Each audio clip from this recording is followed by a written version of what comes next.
माननीय अध्यक्ष महोदय जी, आज आपने मुझे इस सभा में बोलने का मौका दिया, इसके लिए मैं आपकी बहुत बहुत आभारी हूँ।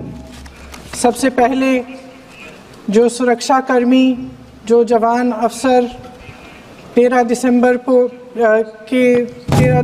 को संसद की सुरक्षा के लिए शहीद हुए, उनके प्रति मैं श्रद्धांजलि व्यक्त करना चाहती हूँ।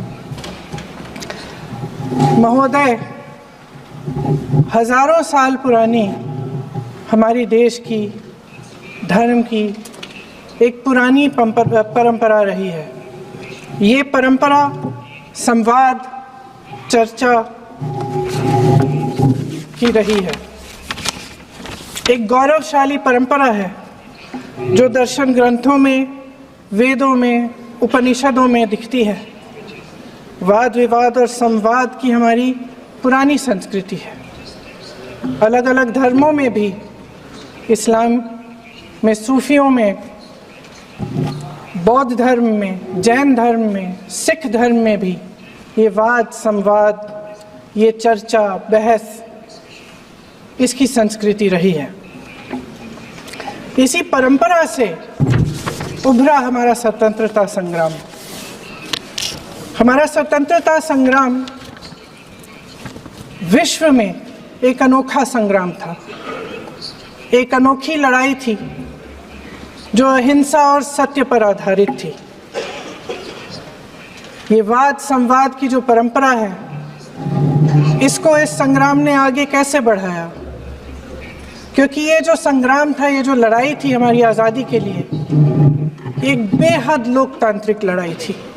इसमें देश के किसान, देश के जवान, देश के मजदूर, देश के अधिवक्ता, देश के बुद्धिजीवी, चाहे किसी भी जाति के हो, चाहे किसी भी धर्म के हों, चाहे किसी भी भाषा को बोलते हों, सब इस स्वतंत्रता संग्राम में शामिल हुए। सब ने हमारे देश की आज़ादी की लड़ाई लड़ी।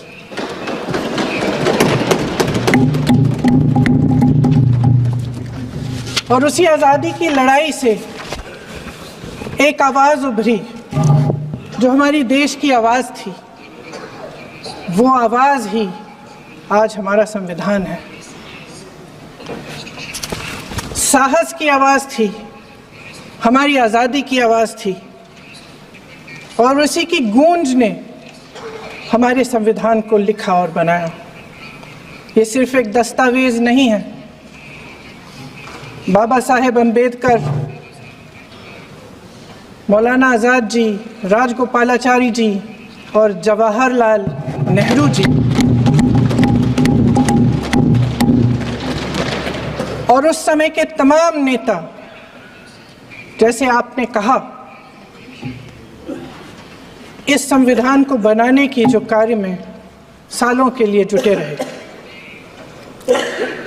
हमारा संविधान इंसाफ, उम्मीद, अभिव्यक्ति और आकांक्षा की वो ज्योत है जो हर हिंदुस्तानी के दिल में जलती है।